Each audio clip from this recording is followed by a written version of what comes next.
We'll see you in a little bit.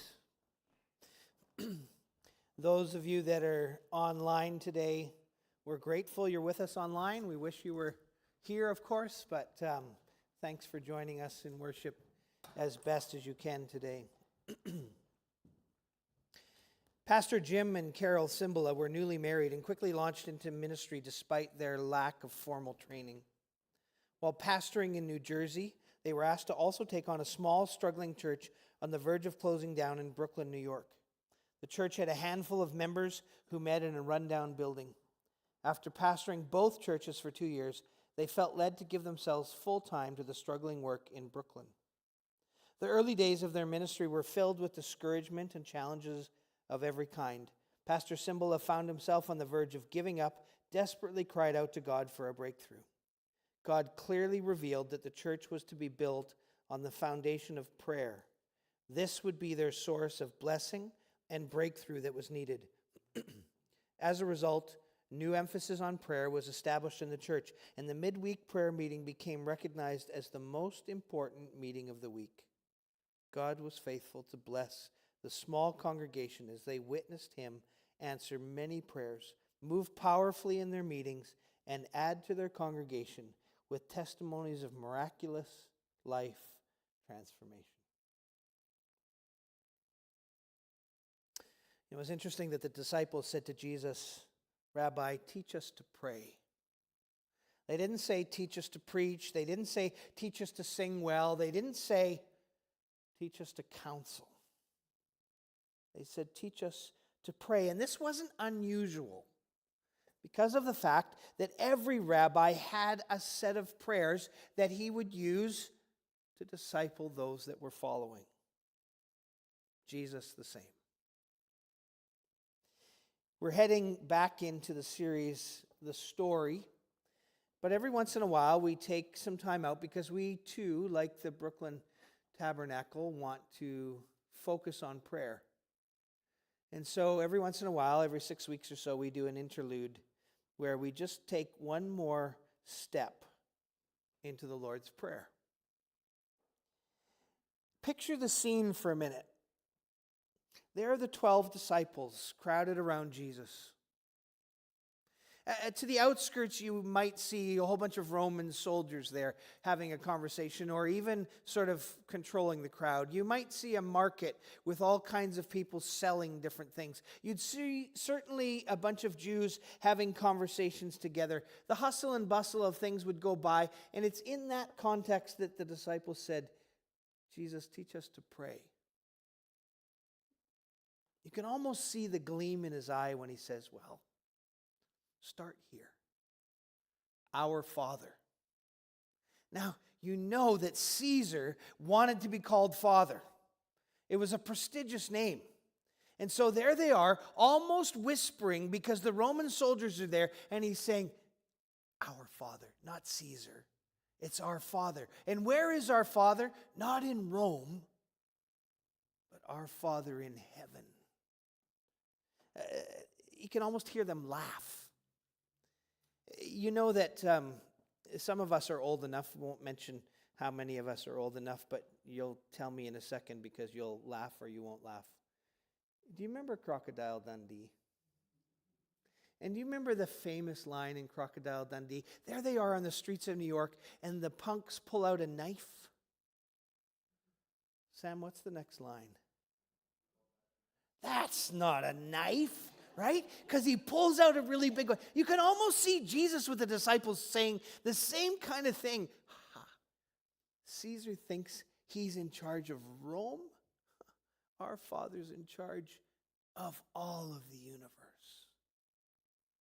Present and imminent. Hallowed be your name. Our Father doesn't have to force us. We just readily proclaim and hallow his name. Your kingdom come. The Jews were expectant that God would usher in a new kingdom. They were praying, Jesus says. They were praying for God's power and presence to be established. Praying that the veil would be removed. Praying that God's kingdom would take precedence in their lives. Your will be done on earth as in heaven. In other words, I will submit, Jesus says. That's what we're praying. I pledge allegiance to a whole new kind of kingdom, and one in which the world has never seen the likes of. Well, we did all that in the fall. We got that far. And today we come to the next line. And the next line, which, to be honest, I imagine that many of us has skimmed by so many times. Give us this day our daily bread. And in the same way as you're going to do 3 table talks, I'm going to do 3 short little vignettes about different tables that I think we could talk about bread. So here's where I'm starting. The first table, my table, your table, our individual tables. Give us this day our daily bread.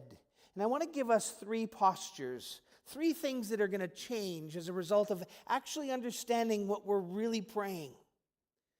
For sure, we know or we think that when we come to this phrase, hey, God, give me what I want. Now, none of us are going to admit that. But really, when we stop long enough and pause, God, I have needs. There are things that I want. I went online and I looked at a sermon around this phrase, give us this day our daily bread. One pastor, I could only stand about 5 minutes of it. I apologize. That's not very kind of me. But he starts saying, some of you need things like a new car.